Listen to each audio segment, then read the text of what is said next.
how are you? So now I'm on our costing next class. Our costing next class, first class में हम लोगों ने क्या पढ़ा था? हम लोगों ने कुछ डायरेक्ट और इनडायरेक्ट के बारे में पढ़ा था और कुछ अलग अलग केसेस डिस्कस किए थे कि कौन से खर्चों को किस हेड में लेके जाते हैं. पिछली बार हम लोगों ने फैक्ट्री ओवरहेड, ऑफिस ओवरहेड और सेलिंग एंड डिस्ट्रीब्यूशन ओवरहेड्स के बारे में पढ़ा था, राइट? सो और उसके बाद फर्दर हमने उसकी क्लासिफिकेशंस करी थी, अलग अलग एक्सपेंसेस, अलग अलग टर्मिनोलॉजीज. सो आज हम इन सभी टर्मिनोलॉजीज को वाइंड अप करते हैं और धीरे धीरे फिर हम कॉस्ट शीट की तरफ चलते हैं. कॉस्ट शीट है क्या?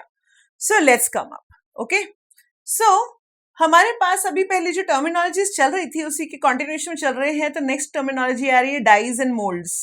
What are dies and moulds? So moulds और डाइज बेटा वो होते हैं जिसको किसी को शेप देनी होती है. जैसे आप लोगों ने अपनी आइस क्यूब ट्रे देखी होगी जिसके अंदर आप ट्रे के अंदर पानी डाल के उसको फ्रीजर में डाल देते हैं तो उसकी एक शेप आ जाती है क्यूब्स की, राइट? अगर आप उसको एक रेक्टेंगुलर शेप देना चाहते हो रेक्टेंगुलर होगा, ट्रेपेजियम शेप देना ट्रेपेजियम होगा, और अगर आप रैबिट के एक शेप में मोल्ड ले लेते हैं तो वो जो शेप्स के मोल्ड हैं, जो ट्रे है, that is called as moulds. आपने केक मोल्ड्स भी देखे होंगे, आपने बिस्किट मोल्ड्स भी देखे होंगे, राइट? सो अब हम फैक्ट्री लेवल पे चलते हैं. तो ऐसे ही बहुत सारी चीजें मोल्ड से बनती हैं, खास करके प्लास्टिक की चीजें. सो ये moulds and dies, okay, so they are the shape giving devices.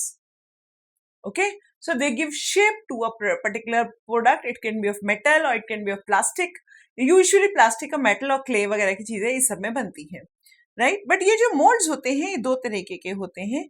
एक reusable होते हैं और एक non reusable होते हैं. Okay, so what are reusable molds? Reusable molds are those molds जिनको हम रेकरिंगली यूज कर सकते हैं, दोबारा भी यूज कर सकते हैं. Like for example fixes, like for example जैसे हमारे प्लास्टिक मोल्ड्स हुए. अगर सपोज करिए एक चेयर बनानी है तो चेयर प्लास्टिक का एक मोल्ड होता है जिसके अंदर हम प्लास्टिक का मोल्टन प्लास्टिक भर देते हैं. वो मोल्ड बंद हो जाता है और उसके अंदर एक छेद होता है, उसमें से सारा प्लास्टिक हम डालते रहते हैं. वो सब जगह जाके सेट हो जाता है और जब सब जगह जाके सेट हो गया उसके बाद सिर्फ कूल कर दिया जाएगा और उस मोल्ड को खोल दिया जाएगा, प्लास्टिक चेयर तैयार. फिर इस मोल्ड को बंद कर दिया जाएगा, फिर इसके अंदर प्लास्टिक डाला जाएगा, फिर उसको किया जाएगा, कोल्ड किया जाएगा, फिर उसको खोल दिया जाएगा and then again a chair is ready. So they are reusable moulds, right? So they are treated as a fixed asset. They are treated as fixed assets, right? तो अगर ये फिक्स सेट्स तो ऑब्वियसली कॉस्ट शीट में नहीं आएंगे, but इनका जो depreciation है, depreciation on fixed assets would be a part of factory overheads. कहाँ काम आएंगे बेटा? ये फैक्ट्री ओवरहेड्स में काम आएंगे, right? So they will be part of factory overheads. Then comes non reusable moulds. Non reusable moulds का होता है वन टाइम यूज होने के बाद खत्म हो जाते हैं. जैसे जेली के बहुत सारे मोल्ड्स होते हैं. अगर इस तरह कोई चीज है जो एक बार यूज होने के बाद खत्म हो जाती है, आप लोगों ने देखा होगा कई बार आइसक्रीम इस तरह की आती है जो एक मैंगो का मोल्ड होता है, मैंगो शेप का होता है, उसके अंदर आप अपना लिक्विड आइसक्रीम डाल दीजिए, फ्रीज कर दीजिए और जो आइसक्रीम बनेगी वो बिल्कुल मैंगो शेप की बनेगी, right? You must have seen some creativities. But ये जो प्लास्टिक मोल्ड था इसके लिए ये one time use and throw वाला है. So they will be taken as a direct expense. Okay, now next point. My next point is royalty. Next point is whatever the number it is, you have to take it in a continuation basis. This is royalty. बेटा royalty होती क्या चीज है? Royalty होती है payment given for the use of a particular asset. जैसे मेरा copyright है और मैं किसी को यूज करने को कहती हूँ कि ठीक है आप मेरा असेट, मेरा जो कॉपीराइटेड वीडियोस हैं, जो मेरा कॉपीराइटेड कंटेंट है, जो मेरा कॉपीराइटेड बुक्स हैं, आप उनको यूज कर सकते हैं. मतलब मैं उनको लाइसेंस दे रही हूँ तो they will be giving me royalty, right? So ये जो रॉयल्टी होती है it is the payment for the production, for the use of production or sales of goods. Okay, so they are of basically two types. One based on units produced and other based on units sold. Okay, based on units produced and based on units sold. अगर based on units produced है, अगर unit produce के ऊपर है, तो फिर क्या होगा? It is a factory overhead, right? तो आपने जितने भी यूनिट प्रोड्यूस करे उसके ऊपर बेस कर रहे हैं. जैसे कि सपोज कर हिंदुस्तान लेवल लिमिटेड अपने कुछ लाइसेंस देती है कि आप इस चीज को मतलब आप यूज कर सकते हैं, मेरा नाम यूज कर सकते हैं आप. सो जितने यूनिट प्रोड्यूस के ऊपर अगर वो लेते हैं तो that is called as factory overhead. But अगर यूनिट सोल्ड के ऊपर लेते हैं तो that is called as selling and distribution overheads. Very simple, right? Common sense. Next comes, let's do one more thing, that is stevedoring. So stevedoring basically means loading and unloading. A word है, एक uncommonly used word है, at least in India. So loading and unloading is the loading and unloading of the goods from the trucks, from the train, from the ship. इस तरह की जो है basically ship के लिए ज़्यादा use होता है. So that is called as loading and unloading. And this is an loading and unloading on ships. वैसे ट्रक रेल पे भी हो सकता है, बट बेसिकली शिप पे ज्यादा यूज होता है. और शिप पे नॉर्मली सेल्स करने के लिए आइटम्स जाती हैं, इसलिए सेलिंग एंड डिस्ट्रीब्यूशन ओवरहेड में माना जाता है, राइट? इसके बाद बेटा आते हैं आपके पास सेल्समैन. अब सेल्समैन को बहुत तरह की चीजें मिलती हैं. सेल्समैन को कमीशन मिल रहे होते हैं, सेलमैन को सैलरी मिल रही होती है, इंसेंटिव्स मिल रहे होते हैं, और क्या मिलता है जी? और बहुत चीजें मिलती हैं, जो भी कुछ मिल रही, ट्रैवलिंग अलाउंसेस, ये वो सब कुछ. ये सेल्समैन को जो कुछ भी आप दे रहे हैं, मैंने कहा जी दो तरह के सेल्समैन है, उसके ऊपर डिपेंड करेगा. पहला सेल्समैन होता है काउंटर सेल्समैन, और दूसरा होता है ट्रैवलिंग सेल्समैन. एक ध्यान रखिएगा, जैसे ट्रैवलिंग सेल्समैन को दिए हुए कमीशन क्या बोलते हैं? Travelling commission. आप बोलते हैं ट्रैवल कमीशन. ट्रैवल एजेंट्स तो वो होते हैं जो टिकट बुक करते हैं, बेटा वो ट्रैवल एजेंट्स है, ट्रैवलिंग एजेंट्स नहीं है. So travelling agents are those who are basically the salesman who is selling the goods from one place to other. वो एक जगह से दूसरी जगह जा करके अपने गुड्स बेच रहे हैं, राइट? सो जब भी वो एक जगह से दूसरी जगह जाके गुड्स भेज रहे हैं तो हम उसको क्या बोलते हैं? Travelling salesman. और जो काउंटर पे सेल कर रहे होते हैं उनको कहते हैं काउंटर सेल्समैन. जो काउंटर सेल्समैन का कुछ भी दिया हुआ है, दैट इज बेसिकली दोनों ही सेलिंग सेल्स के लिए हैं, तो दोनों ही सेलिंग एंड डिस्ट्रीब्यूशन ओवरहेड्स में ही आएंगे. हेड तो कॉमन है, बट पता होना चाहिए कि काउंटर पे जो सेल्समैन है वो अलग तरीके का इंसान है.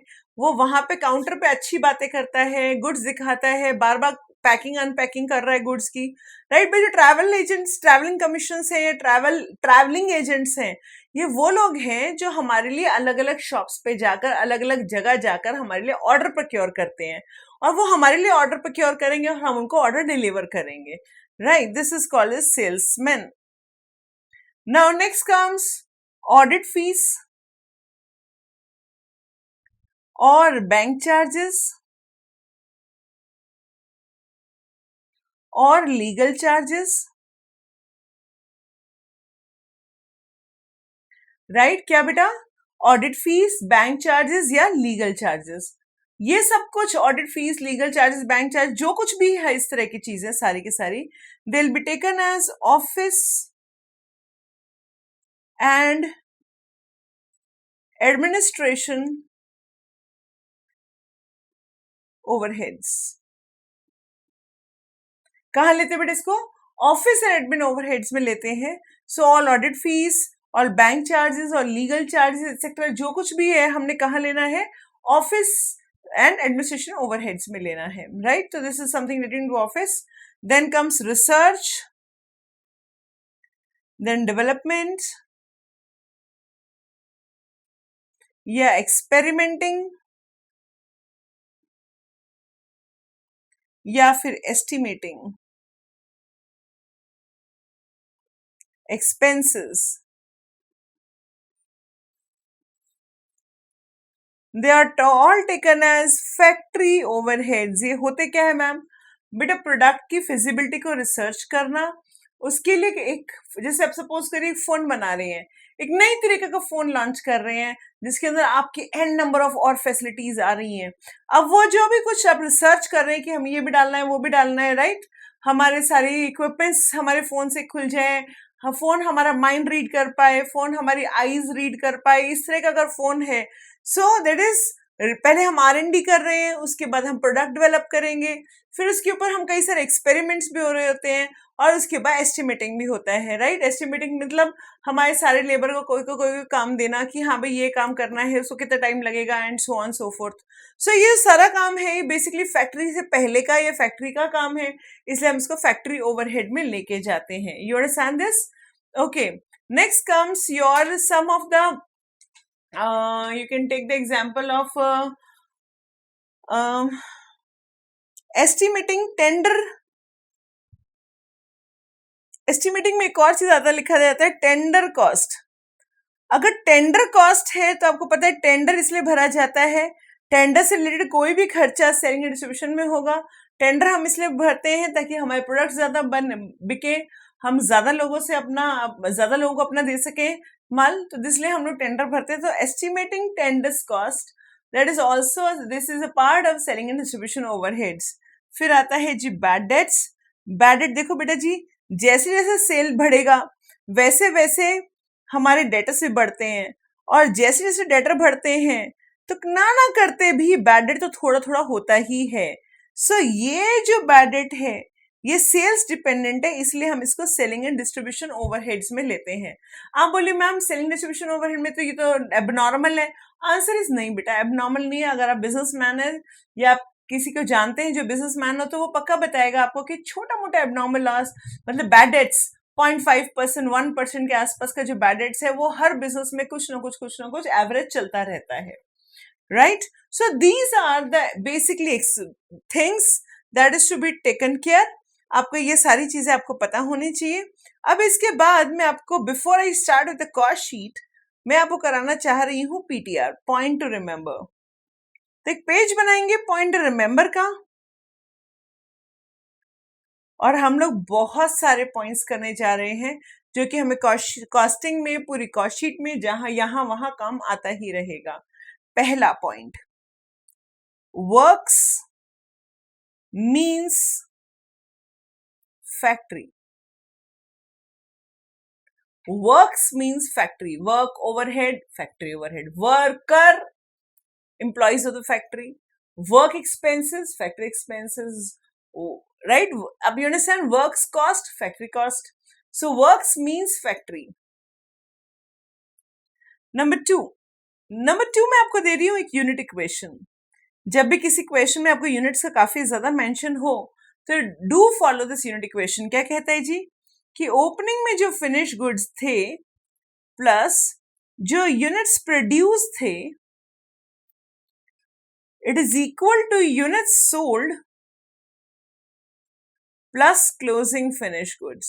अब इन चार एलिमेंट्स में से कोई तीन एलिमेंट आपको जानने हैं, फोर्थ एलिमेंट आपका बैलेंसिंग फिगर निकल आएगा। So opening finish goods plus units produce is equal two units sold plus closing. You understand this? Okay, next number 3, raw material is valued eight purchase cost. Raw material की valuation हमेशा purchase cost पे होती है, right. Purchase cost मतलब जितना भी आपका raw material purchase किया गया उस कॉस्ट पे हमेशा रॉ मटेरियल की वैल्यूएशन होती है, right. Number 4, finish goods are valued at the cost of production. Finish goods are valued at the cost of production. Finish goods की वैल्यूएशन हमेशा कॉस्ट ऑफ प्रोडक्शन पे की जाती है, right. Then next, cost of goods completed. अगर ये terminology आए कभी, so basically this shows the net factory cost. सारा मटेरियल लेबर एक्सपेंस लगने के बाद जो आपके पास फैक्ट्री खर्चे भी ऐड कर दिए जाए तो कॉस्ट ऑफ गुड्स कंप्लीटेड मतलब जहां पर हमारी गुड्स कंप्लीट हो चुकी हैं, राइट। ओके, नाउ एक चीज और बताती हूँ आप लोगों को। जब भी कभी मटेरियल होगा या लेबर होगी, डायरेक्ट एक्सपेंसेस होंगे,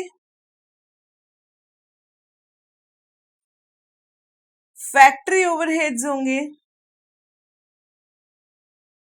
या फिर ऑफिस ओवरहेड होगा, they are based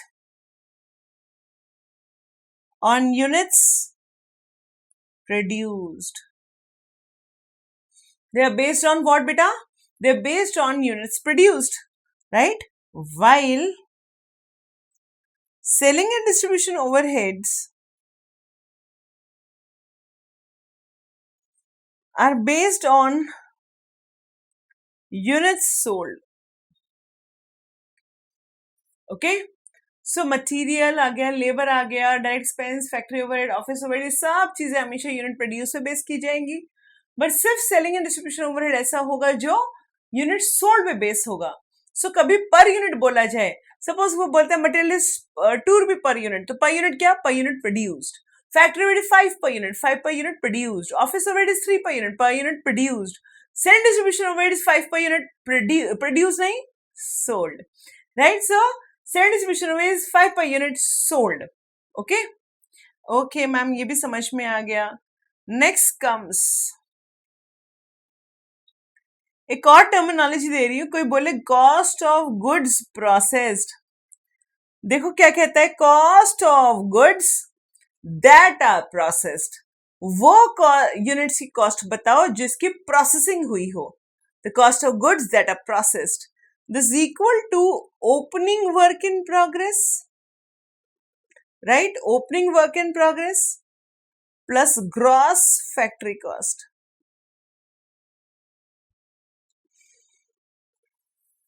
okay, so cost of goods processed क्या चीज है? कुछ ओपनिंग में वर्क इन प्रोग्रेस था और कुछ फैक्ट्री कॉस्ट ऐड कर दिया, ग्रॉस फैक्ट्री कॉस्ट ऐड किया। इन सबको मिलाने के बाद हमारे पास क्या बना? Cost of goods processed. Do you understand this? Right ma'am, this is very clear. अब हम चलते हैं अपने कॉस्ट शीट पर। और बेटा जी, अब आपने करना क्या है, कॉस्ट शीट के हमने बहुत सारे क्वेश्चंस करने हैं।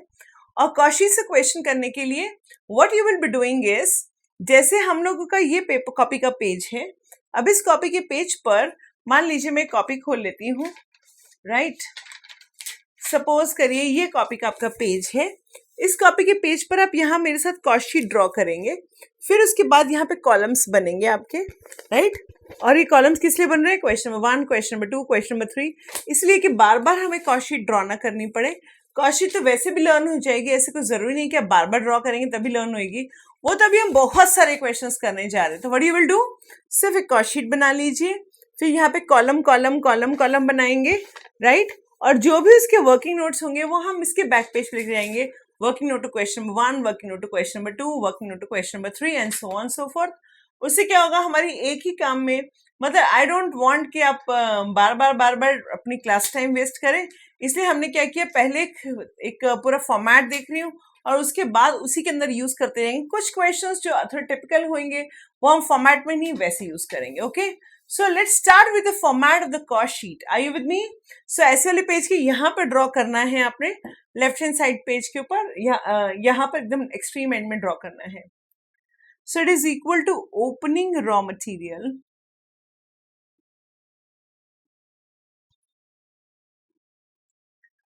plus purchases minus closing raw material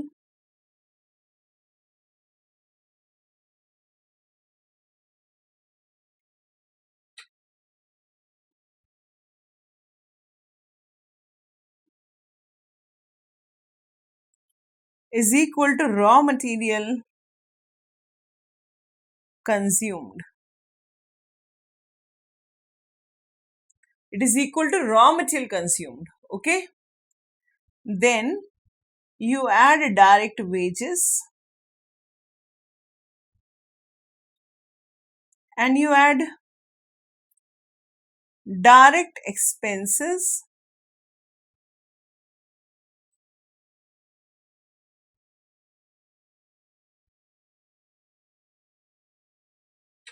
That is called as prime cost.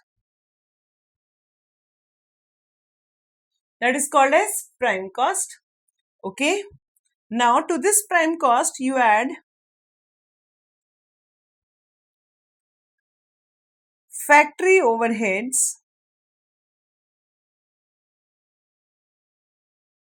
minus sale of scrap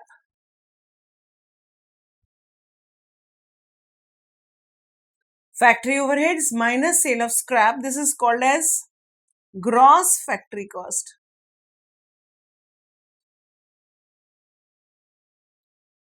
क्या कहते हैं बेटा इसको? Gross factory cost.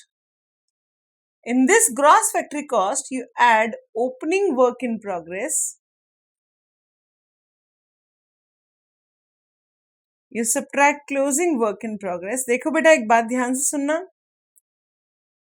अभी कुछ टर्मिनोलॉजीज आने वाली है. आपको ये पता होना चाहिए कि जो टर्मिनोलॉजी अकाउंट्स में से कॉस्ट ऑफ गुड्स सोल्ड था वहां पे कुछ और मतलब है और यहाँ पे कुछ और मतलब आएगा. ऐसे ही कॉस्ट ऑफ सेल्स, वहां पे cost of goods sold, cost of sales में कोई डिफरेंस नहीं था, यहाँ पे डिफरेंस आएगा. मैम ये क्या बात है, अकाउंट्स के अंदर अलग और कॉस्टिंग के अंदर अलग, दोनों के अंदर अलग अलग कैसे हो जाएगा? बहुत सिंपल है बच्चे, क्योंकि जैसे सपोज करिए मेरी क्लास में दो बच्चे हैं, उन दोनों का नाम है प्रिया. अब प्रिया ये भी है और प्रिया ये भी है, इसका मतलब क्या हुआ कि एक के पेपर देती दूसरी प्रिया पास्ट है? नहीं मैम, नाम से कुछ थोड़ी ना होता, दोनों अलग अलग आइडेंटिटीज है. बिल्कुल वैसे ही कॉस्ट ऑफ गुड्स सोल्ड एक चीज, नाम है, टर्मिनोलॉजी है. अकाउंट्स में एक अलग तरीके से यूज हो रही है और कॉस्टिंग में अलग तरीके से यूज हो रही है. It's only a name. Okay, इसको हम कहते हैं नेट फैक्ट्री कॉस्ट. क्या कहते हैं बेटा? Net factory cost plus office and administration overheads, right? This is called as cost of production, right? This is called as cost of production. To this cost of production we have added opening finished goods, subtracted closing finished goods,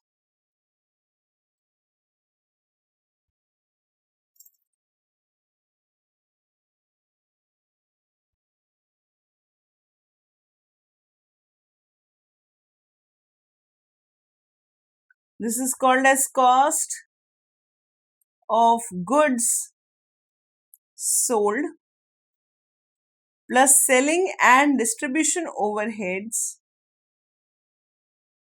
This is called as cost of sales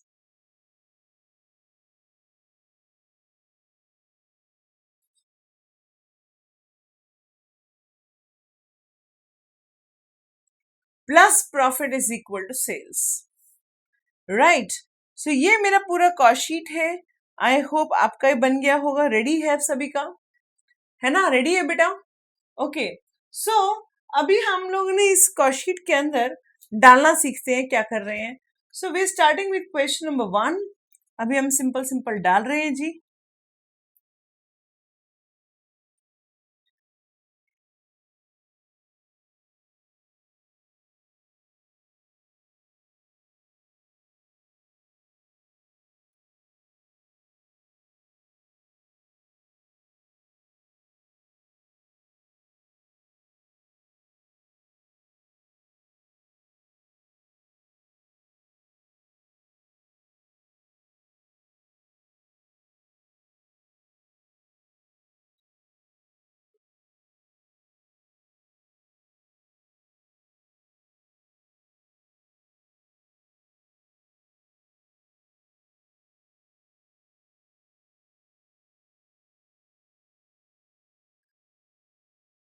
okay, ready?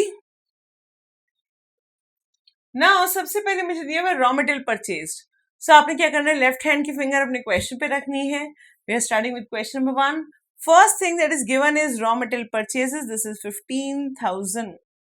Okay. Then what is given? Opening stock of raw material. This is equal to 4,000. And what is closing stock of raw material? This is 5,000.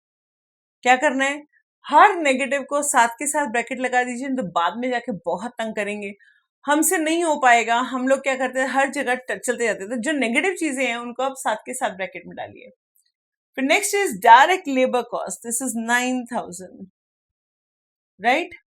Machine our work 900 and machine hour rate is 5। Machine our work means कितने घंटे काम किया, machine hour rate मतलब उसके एक घंटे में कितना मशीन खर्चा था।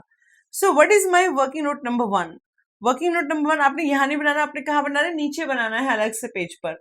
यहाँ तो आपका नेक्स्ट कॉलम आ जाएगा, बट मैं इसलिए बना रही हूँ क्योंकि मैं तो अगले उस पर कॉपी पेस्ट करूंगी, आपके पास कॉपी पेस्ट ऑप्शन नहीं है, मेरे पास है। सो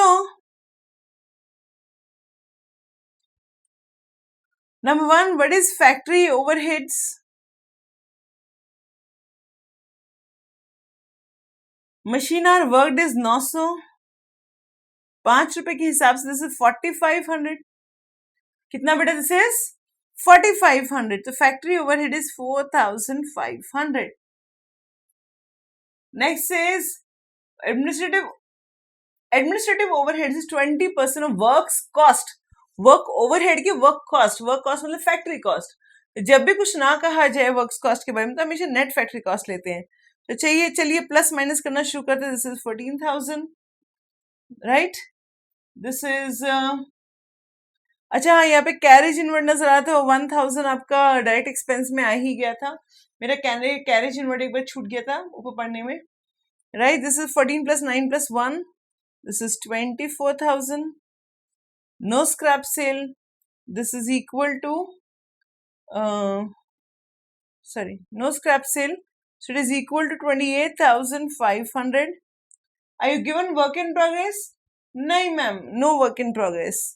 So net factory cost is 28,500. Now my point number 2 says that the office overhead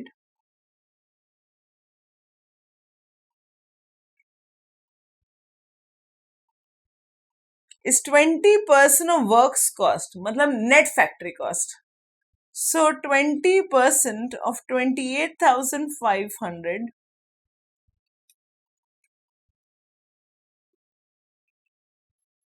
it is equal to 5,700. कितना बेटा, 5,700. So 5,700 यहाँ ऐड हुआ, ये कितना बन गया,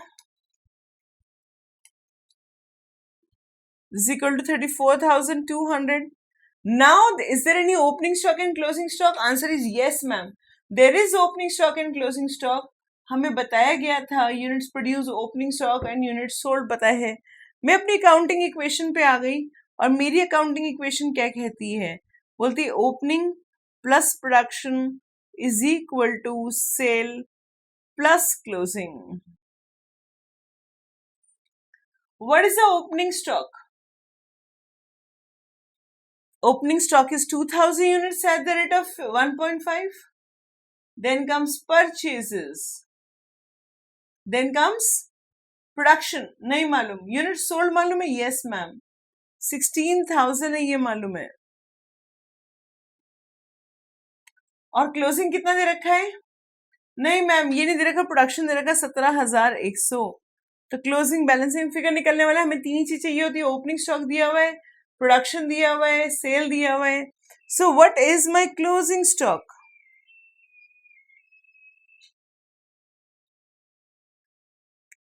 opening is 2,000 plus production 17,100 minus 16,000 आपका सेल है, so that means 3,100 units are of closing stock.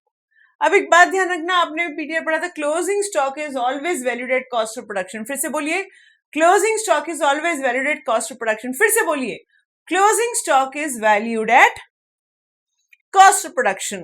So what is my cost of production? So cost of production हमारे पास आ रही है 34,200 और यूनिट्स प्रोड्यूस कितने आ रहे हैं बेटा? यूनिट्स प्रोड्यूस दिखाई दे रहे हैं मैम 17,100। सो डिवाइड करिए, कॉस्ट पर यूनिट बताइए। कॉस्ट पर यूनिट आया 34,200 divide by 17,100, it is equal to 2 per unit. क्या है बेटा? 2 पर यूनिट। अगर ये 2 पर यूनिट है तब हम पर यूनिट से मल्टीप्लाई करते हैं और यूनिट्स को देखते हैं। सो what is my opening stock here? इस क्वेश्चन में हमारा ओपनिंग स्टॉक था 2000 units, right? Opening stock was 2000 units. तो opening finished goods is 2000 units into 2 rupees, that is 4000, and closing finished goods is 3100 units at 2 rupees is 6200, right? So this is my closing finished goods. So opening finished goods is 4000 and closing finished goods is 6200, plus minus करते हैं तो ये कितना हुआ? 34,200 plus 4000 minus 6200 is equal to 32,000. कितना है बेटा? Opening finish goods कितना है? नहीं मैम, ओपनिंग फिनिश गुड्स के बारे में क्वेश्चन में बताया गया था कि ओपनिंग फिनिश गुड्स कितनी है। ओपनिंग फिनिश गुड्स के बारे में बताया गया था 1.5 पे है। अगर रेट ना दे रखा हो तो हम पिछले साल का रेट और इस साल का रेट यूनिफॉर्म ले लेते, बट अभी तो दे रखा है। सो दे रखा है तो अपन ऑब्वियसली वही वाला रेट यूज करेंगे, तो दिस बिकम 31,000 नाउ, करेक्ट? और सेलिंग डिस्ट्रीब्यूशन ओवरहेड के बारे में क्या कह रखा है? the unit sold is 16,000 and selling overhead is 50 paisa per unit sold. So what is selling and distribution overheads? That is 16,000 into 50 paisa. This is equal to 8,000 units sold. So it becomes 8,000. Total comes out to be 39,000. What are units sold? My unit sold is 16,000 and selling price is, क्या कह रखा है? 16,000 units है, 4 रुपए उसको selling price, that is 64. So 64 में से 39 गया, this is equal to profit is 25,000. Can you understand this? Very easy question. क्या किया हमने? पढ़ते गए, डालते गए, पढ़ते गए, डालते गए. फैक्ट्री ओवरहेड आया, मशीना रेट दे रखा. मशीना रेट मतलब 1 घंटे में मशीन ने कितना खर्चा किया, और मशीन आर्स भी दिया, तो सिंपल मल्टीप्लाई हो गया, राइट? फिर ऑफिस ओवर 20% निकलना था वर्क्स कॉस्ट का, तो हमेशा नेट वर्क्स कॉस्ट लेते हैं, वो कर लिया हमने. फिर हमें यूनिट्स के बारे में दे रखा था काम, राइट? हमने क्लोजिंग स्टॉक निकाला, फिर उसके बाद हमने सबकी वैल्यूएशन करी. वैल्यूएशन करने के बाद हमने सारी वैल्यूएशन को डाल दिया. Okay, so this is the first question, right? That is question number 1. आप कुछ भी देखना हो तो पॉज कर सकते हैं. और अब आपने तो आगे कॉलम बना के काम करना है जी. मैं जरा नेक्स्ट शीट पे जा रही हूं और मैं कॉपी पेस्ट कर देती हूं, right? So I am just walking on to my next question. और नेक्स्ट क्वेश्चन के लिए जो भी बनेगा हम वर्किंग नोट्स बनाएंगे जी. Okay, ready? So what is the question saying in question number 2? Question ने कहा, the books of Adarsh represents the following data for the month of April. Labor cost 17,500, being 175% of work overhead. Cost of goods sold is 56,000. Inventory account showed the following balances. आपके पास raw material का opening closing है, finish का opening closing है, और work in progress का opening closing है. Selling expense दिए हुए हैं, जनरल एक्सपेंस दिए हुए हैं, सेल्स फॉर द मंथ दी हुई है. आपको ढूंढना है what is the value of material purchased. So एक काम करते हैं, जो कह रखा है वो डालना शुरू करते हैं, राइट? सबसे पहले मुझे क्या दिया हुआ है? I am given the direct labour cost is 17,500. The direct labor cost is 17,500, and this 17,500 is 175% of works overhead, right? This is 175% of works overhead. So what is works overhead? ये work overhead है क्या चीज? 17,500 divide by 175%. So 10,000 is equal to work overhead. right? So work overhead is 10,000. Work overhead is 10,000 and cost of goods sold. अभी तो मैं क्या करते जाना, पढ़ते जाना डालते जाना, पढ़ते जाना डालते जाना, अपने आप होएगा काम. So cost of goods sold is 56,000. What else are you given? I'm given raw material opening closing. My opening raw material is given to be 8,000. My closing is given to be 10,600. Then my opening work in progress is 10,500. My closing work in progress is 14,500. Right?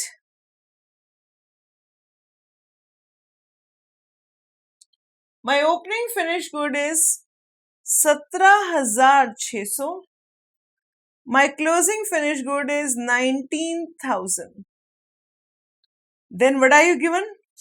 Then you're given selling expenses is selling and distribution overheads.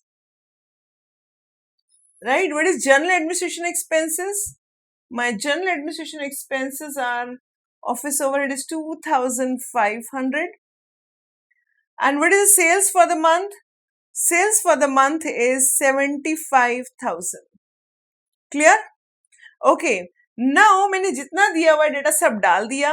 अब देखिए मैं plus minus करूं तो opening से नीचे आऊंगी, but मेरे पास तो यही परचेज ही नहीं है. क्वेश्चन ने पूछा भी परचेज ही था, तो इसका मतलब यहां से तो मेरा घी नहीं निकलने वाला. दैट मीन्स परचेज नहीं मालूम तो मुझे डायरेक्ट मटेरियल कंज्यूम नहीं मालूम, डायरेक्ट मटेरियल कंज्यूम नहीं मालूम तो मुझे प्राइम कॉस्ट नहीं मालूम, प्राइम कॉस्ट नहीं मालूम. देखो कुछ ना कह रखा तो वैसे भी हम लोग हमेशा क्या मान लेते हैं, direct expenses sale of scrap को जीरो मान लेते हैं. Nothing specified. नॉर्मली हम डायरेक्ट एक्सपेंस और सेल ऑफ स्क्रैप को जीरो मान लेते हैं. सो मटेरियल कंज्यूम नहीं मालूम तो प्राइम कॉस्ट नहीं मालूम, प्राइम कॉस्ट नहीं मालूम तो ग्रॉस फैक्ट्री कॉस्ट नहीं मालूम, ग्रॉस नहीं मालूम तो नेट भी नहीं मालूम है, नेट नहीं मालूम तो कॉस्ट ऑफ प्रोडक्शन भी नहीं मालूम है, कॉस्ट ऑफ प्रोडक्शन नहीं मालूम तो कॉस्ट ऑफ गुड्स सोल्ड नहीं मालूम है. बट मैम ये तो मालूम है. अरे वाह, यहां से पता चल गया कि हमें उल्टा चलना है. राइट? ये एक ऐसी चीज आएगी जहां पे जो चीज आपको नहीं मालूम होनी चाहिए वो मालूम पड़ जाएगी. और उल्टा चलने का रूल क्या होता है? प्लस का माइनस, माइनस का प्लस. फिर से बोल रही हूँ, सिंस अब की बार आप उल्टा चल रहे हैं तो रूल भी उल्टा होएगा. माइनस को प्लस करेंगे, प्लस को माइनस करेंगे. सो मीन्स 56,000 में plus 19,000 minus 17,600, this is equal to 57,400. Right? 57,400 में से 2,500 चला गया. This is 54,900 net factory cost आया. फिर और उल्टा चलते हैं, प्लस का माइनस मतलब कि plus 14,000 minus 10,500, this equal to 58,400. कितना बेटा? This is 58,000. ये कितना है? 10,500 14,500. राइट? सो आई थिंक कुछ गड़बड़ किया मैंने. फिर से देखते हैं. 54,900 में से plus 14,500 minus 10,500 is equal to 58,900. Okay, 58,900 में 10,000 हमने माइनस किया, ये बन गया 48,900. और 48,900 में से हमने और ऊपर माइनस किया, so that is 17,500 गया. This is 31,400. So now 31,400 is a raw material consumed. अब आप ऊपर चलिए, प्लस 10,600 माइनस का प्लस, प्लस का माइनस, माइनस 8,000, तो ये आ गया मेरा 34,000. कितना आ रहा है बेटा मेरा? ये 34,000. मैंने कैसे चली हूँ? नीचे से ऊपर चली हूँ. बहुत सिंपल है, पढ़ते गए डालते गए, पढ़ते गए डालते गए. जहां पे ब्लैंक आया वहां से हमने, जहां पे हमने देखा कि शायद सब कुछ डल गया, तो हमने क्या चीज नहीं मालूम, नहीं मालूम, नहीं मालूम, नहीं मालूम, तो कोई एक ऐसी चीज होगी जो नहीं मालूम होगी बट मालूम पड़ जाएगी. और ऐसे में now you are very sure what to do and what not to do. अब नीचे का कंप्लीट कर देते हैं फटाफट काम. 56,000 प्लस, अब तो सीधे सीधे चलना है, ऐसे चलना है. So 56,000 plus 3,500 is 59,500. And so what is the profit? This is 15,500 का profit है. So this is 15,500 का profit है. Okay, पक्का? तो ये आ गया जी हमारा पूरा का पूरा सिस्टम, हमारा पूरा क्वेश्चन नंबर 2 है ना. बहुत आसान है ना कौशिक? बहुत आसान है मैम, ये तो कुछ भी बात नहीं है जी. तो इसका मतलब अगर आपको ये आसान लगा तो मैं अब आगे चल पड़ती हूँ, राइट. सो फिर से क्या करेंगे हम लोग, फिर से हम अपनी कॉस्टशीट को कॉपी करेंगे और कॉस्टशीट को कॉपी करके फिर से हम अपने नई जगह, मैं तो पेस्ट कर रही हूँ, आपने कॉलम बनाना है. मैंने आपको काम भी आसान कर रखा है, ऐसा नहीं मैम आपका काम आसान है हमारे को तो दोबारा दोबारा करना पड़ रहा है, नहीं जी, right. So let's see. Okay, so ready बेटा, चलो जी हमने रेडी हो गए हैं. अब मैं करने जा रही हूँ क्वेश्चन नंबर 3 और ये हो गया मेरा पूरा page. Ready for everything. Now let's start.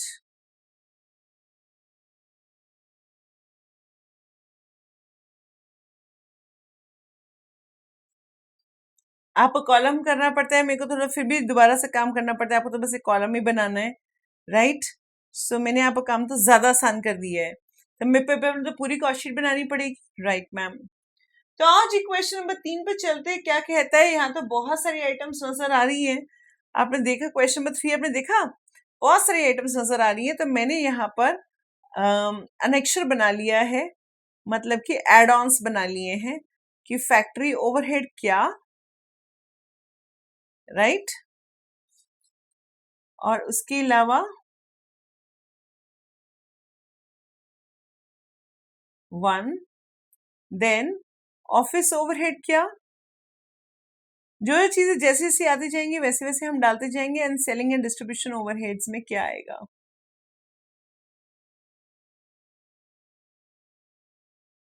Right, this is working note number 1, 2, and 3. Okay, so let's see. Now let's see. Start.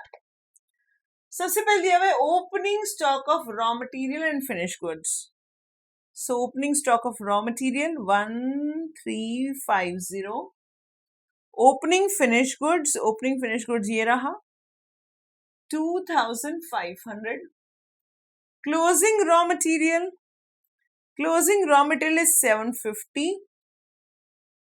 Okay, closing raw material is 750 and closing finished goods is 1500. Okay, done, right. Raw material purchase is how much? 20,000. Raw material purchase is 20,000. Then wages paid to laborer is 8,000. Wages paid to laborer is how much? 8,000. Then chargeable expense is 1250. Chargeable means direct expenses, वो हमने 1250 डाल दिए हैं. Next comes, are you sure? बिल्कुल पढ़ते जा रहे हैं, डालते जा रहे हैं, पढ़ते जा रहे हैं, डालते जा रहे हैं, कहीं पर भी डिविएट नहीं करना है. अगर आप डिविएट कर गए तो कोई ना कोई आइटम छूट जाएगी. कोई ऐसे भागादौड़ी नहीं करनी है कि जी पहले फैक्ट्री ओवरहेड उठाएंगे, नहीं जी. ऐसे हम बार बार सेम क्वेश्चन करते हैं. हम क्या कर रहे थे, कुछ लोग बोलते हैं सारे पहले फैक्ट्री ओवरहेड उठाओ, बट उसमें क्या होता है हम पूरा क्वेश्चन पढ़ रहे हैं, फिर फैक्ट्री ओवरहेड उठा रहे हैं, फिर हम ऑफिस ओवरहेड के कर रहे हैं, फिर हम ऑफिस ओवरहेड उठा रहे हैं. So that is very cumbersome. So what you have to do is simply just read and put and read and put and read and put. Okay. So chargeable expense में डाल चुकी हूँ 1250. उसके बाद है एक्सपेरिमेंटल, और एक्सपेरिमेंटल मुझे मालूम है कहाँ जाना चाहिए. Experimental expenses goes in factory overheads, right. तो मैं देख रही थी एक्सपेरिमेंटल ओवरहेड्स कितना है. So experimental expenses are taken to factory overheads. Next, factory printing stationery. So printing stationery खर्चा आ रहा है 350. फिर उसके बाद factory rent, right? What is the next point? This is the factory rent. Rent is a part of overheads only. So factory rent 250. Office rent 120. Wages for supervisor. Wages for supervisor. Supervisor हमेशा होते हैं जी factory में, office में officer होते हैं. So supervisor, this is 1000. Interest paid. Interest paid कहाँ आएगा? कहीं पे भी नहीं आएगा. Interest paid is not included. Then dividend received not included. Lighting of the office. Lighting, this is 125. Audit fees, this is 150. Bank charges, this is 500. Cost of samples. Sample is for selling and distribution overheads. Samples, this is 100. Then comes income tax, not included. Income tax तो costing में आता ही नहीं. Telephone expense, देखो बेटा आजकल तो mobile phone का जमाना है, हर जगह होता है, फैक्ट्री में भी, ऑफिस में भी, सेलिंग में भी. बट फिर भी हम पुराने जमाने के हिसाब सोच लेते हैं, कुछ ना कह रखा तो ऑफिस से मान लेते हैं, राइट? क्योंकि मेजर रोल इन सब फोन्स का ऑफिस के हिसाब से ही होगा. वैसे कुछ भी हो सकता है, बट स्टिल कुछ ना कह रखा हो तो इसको प्रोमिनेंटली मैंने ऑफिस में लिया है. Advertising is all selling. This is 1250. And market research. Cash discount, क्या कैश डिस्काउंट आता है? नहीं मैम, कैश डिस्काउंट तो फाइनेंस चार्ज है जल्दी पेमेंट मंगाने के लिए, वो यहाँ नहीं आता, राइट? फिर आता है market research expenses. Market research है तो सेलिंग है, सिर्फ रिसर्च होता तो फैक्ट्री होता, right? So market research, salary of godown keeper. Salary of godown keeper मैंने आपको बताया था बेटा, godown is for keeping finished goods. So salary of godown keeper 175. Then traveling expense, again selling. Travel agents नहीं है ये, traveling है, salesman है, याद है ना? This is 750. Then commission of traveling agents, again selling. This is 500. And finally you're given sales.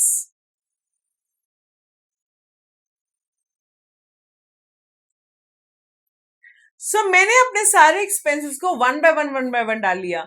अगर आप, कुछ लोग क्या करते हैं, पहले फैक्ट्री ओवरहेड ढूंढो, फिर ऑफिस ढूंढो. आप you reading the question again and again, आपको बार बार क्वेश्चन पढ़ना पड़ेगा. दिस इज नॉट, ऐसा तो करना ही नहीं चाहिए ना. This is not an option. आप बार क्वेश्चन पढ़ेंगे, आपको कंफ्यूजन भी होगी, कोई पॉइंट भी छूट जाएगा, आपको दिक्कत भी होएगी, है ना? और आपके से कोई ना कोई मिस्टेक जरूर रहेगी. ये बड़ा सिंपल है, पढ़ते के डालते के जो नहीं आ रहा वो नहीं आ रहा, खत्म बात, राइट? ओके. सो अभी हम सभी ओवरहेड्स को कहकर टोटलिंग कर देते हैं. सेल्स भी डालना था अभी. This is 450 plus 350 plus 250 plus 1000. This is equal to 2050. What is it? This is 2050. Okay, next what is it? Number 2, factory overhead ढूंढिए फटाफट. This is 1495.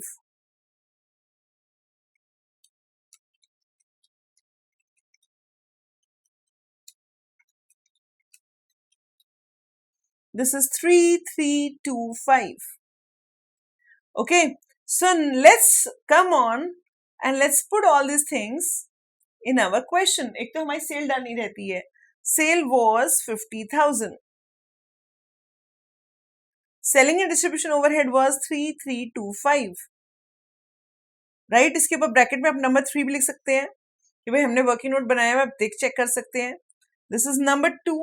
And office overhead is 1495. यही फिगर था ना? गलती तो नहीं कर रही? Right ma'am. और factory overhead number 1 working note is 2050. लो जी, चक दे फट्टे, काम हो गई. क्या बोलते हैं हम, चक दे फट्टे. चलो आगे नहीं आता.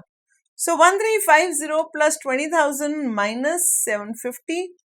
This is equal to 20,600. Okay. Plus 8000 plus 1250। लो जी फटाफट रेस लगाओगे मेरे साथ? देखो काम करने की स्पीड क्या आती है, मजा आ जाता है। खट खट खट। सेल ऑफ स्क्रैप माइनस किया, प्लस 2050 फैक्ट्री ओवर डाला। स्क्रैप में कुछ नहीं कह रखा, हमारे अच्छी बात है, नहीं कह रखा तो हमने तो उनको जीरो मान लेना है, ऐसे वर्क इन प्रोग्रेस में जीरो मान लेना है।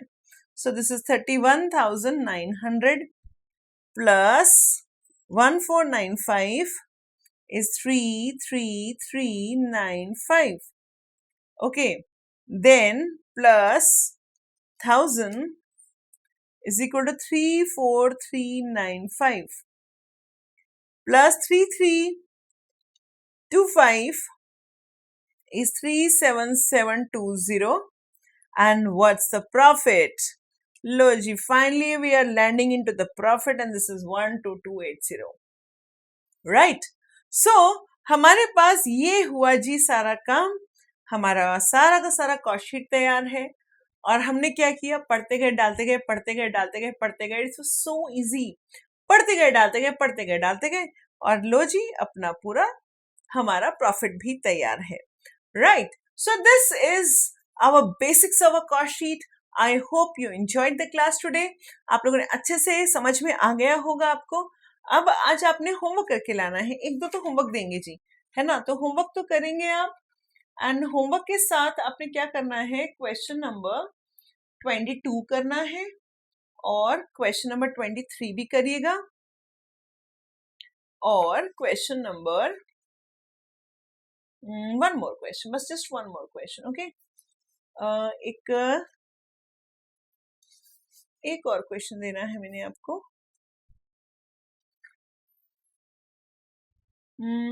Do your question number right 38। Okay, so ये क्वेश्चन आपको करके लाने हैं अगली क्लास में, और ये क्वेश्चन करने के बाद हम अगली क्लास में मिलते हैं। See you for the next class. Bye for now.